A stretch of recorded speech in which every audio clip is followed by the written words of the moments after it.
Ikaw ba ay nagpaplano na magtayo ng isang sari-sari store?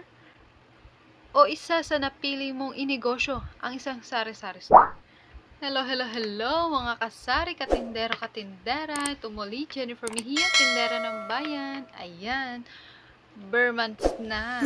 So, kitang-kita ang aking kasuotan. Tingnan nyo naman. Senyales na po ng Kapaskuhan. Hello, hello, hello, ninong, ninang. Diyos. Baka naman. Ay, okay.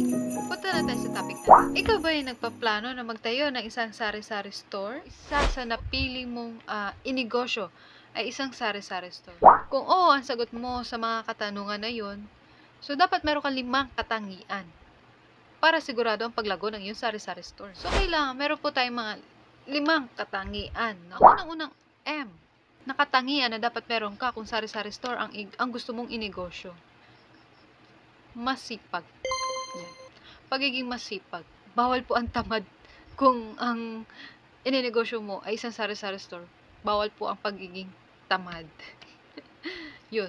Real talk po yun. Yun talaga. Kasi simula sa pamimili ng mga paninda, sa paghahanap ng mga supplier, pagdating mo dito, sa pagdi-display, sa pag-update ng mga presyo, ng mga expiration date. So, kailangan po nating maging masipag kung sari-sari store po ang ating inenegosyo. Kailangan po natin maging masipag sa pag-re-record ng mga benta, ng mga pumapasok na pera or yung mga nilalabas nating pera na bilang puhunan sa pagbili ng mga paninda. Yun po yung unang katangian na meron ka kung sari-sari store po ang inyong gustong inegosyo. Ang pangalawang M na katangian na dapat meron ka kung sari-sari store po ang inyong inenegosyo ay ang mapagpasensya. Yan.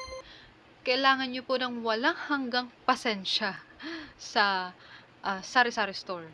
Kasi nandiyan yung mga makukulit na bata na tanong ng presyo, ganyan, or yung mga customer na always right daw. So, hindi po lahat ng customer ay kailangan patulan.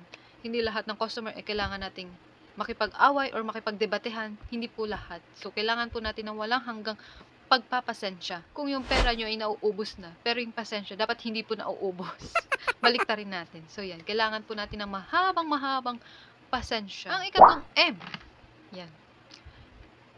Ang ikatlong M na katangian na dapat meron ka is maalaga. Hindi lang yung sarili nyo yung kailangan nyong alagaan. Kung maalaga po kayo sa sarili nyo, kailangan mas maalaga rin po tayo sa ating sari-sari store. Kasi, yung tinitinda po natin is more on pagkain. So, kailangan, hindi po magkakasama or magkakatabi yung mga sabon, ihahalo sa mga pagkain. Kasi yung pagkain, mahahaluan ng amoy ng sabon. Yun, mahahawaan siya.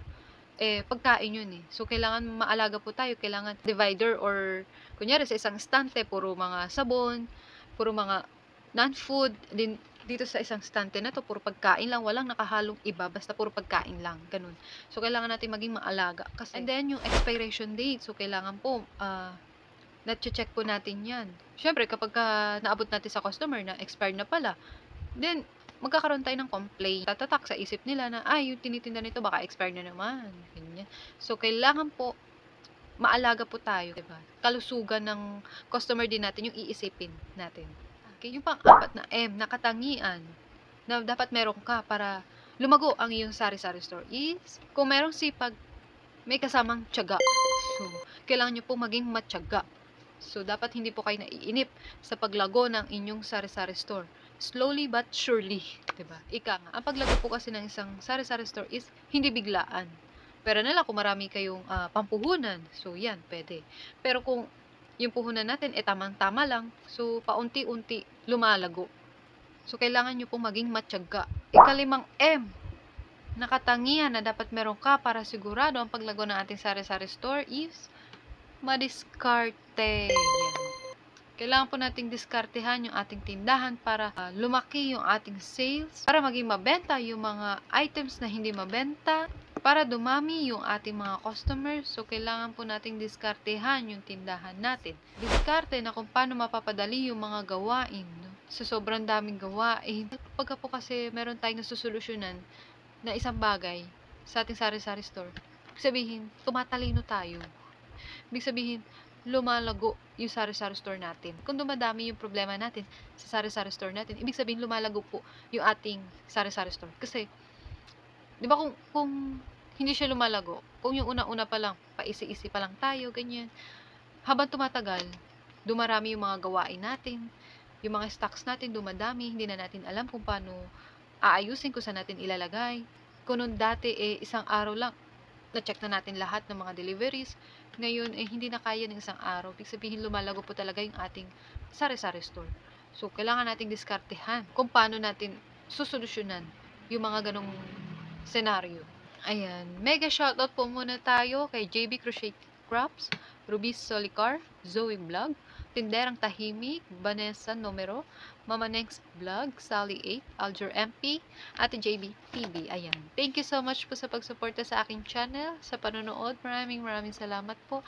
I hope may natutunan po kayo sa aking video. Thank you for watching. Share nyo na rin po sa inyong mga friends, relatives, or mga kakilala na nagsisimula pa lang ng isang sari-sari store para lumago rin po yung kanilang sari-sari store. So, thank you so much.